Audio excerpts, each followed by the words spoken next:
Alasan terpilihnya Desa Taman Sari sebagai lokasi sasaran TMMD ke-111 Kodim 0718 Pati disampaikan oleh Letnan Kolonel Korps Zeni Adi Ilham Zamani dan Satgas TMMD ke-111 Kodim 0718 Pati.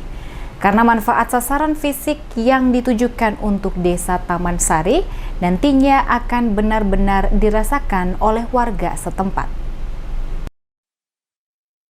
Program TMMD ke-111 Kodim 0718 Pati tahun 2021 digelar secara terpusat di Desa Taman Sari, Kecamatan Jaken, Kabupaten Pati yang dipilih berdasarkan seleksi dengan musyawarah bersama antara Kodim 0718 Pati dengan pemerintah daerah setempat. Letnan Kolonel Korps Zeni Adi Ilham Zamani dan Satgas TMMD ke-111 Kodim 0718 Pati mengatakan pemilihan Desa Taman Sari sebagai lokasi sasaran TMMD ke-111 Kodim 0718 Pati dinilai dalam segi kemanfaatan sasaran fisik program TMMD yang diselenggarakan nantinya dapat benar-benar dirasakan oleh warga Taman Sari. Adapun berbagai sasaran fisik program TMMD seperti betonisasi jalan, pembangunan rumah tidak layak huni, rehab musola dan masjid, dan berbagai sasaran non-fisik yang dapat meningkatkan sumber daya manusia.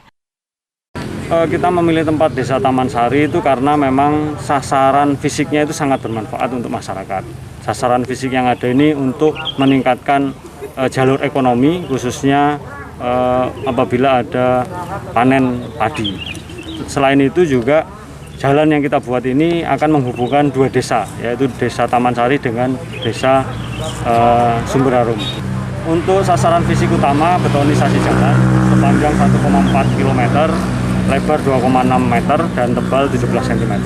Kemudian untuk sasaran fisik tambahan ada rehab RLH sebanyak 18 unit dan rehab masjid 1 unit, rehab musola 1 unit. Dengan sasaran non fisik kita laksanakan kegiatan sosialisasi, penyuluhan, bakti sosial kepada masyarakat di wilayah Kecamatan Jaken pada umumnya. Letkol Si Adi Ilham Zamani berharap program TMMD ke-111 dapat terrealisasi dengan lancar dan sukses sehingga tujuan untuk meningkatkan kesejahteraan masyarakat dapat tercapai dengan maksimal.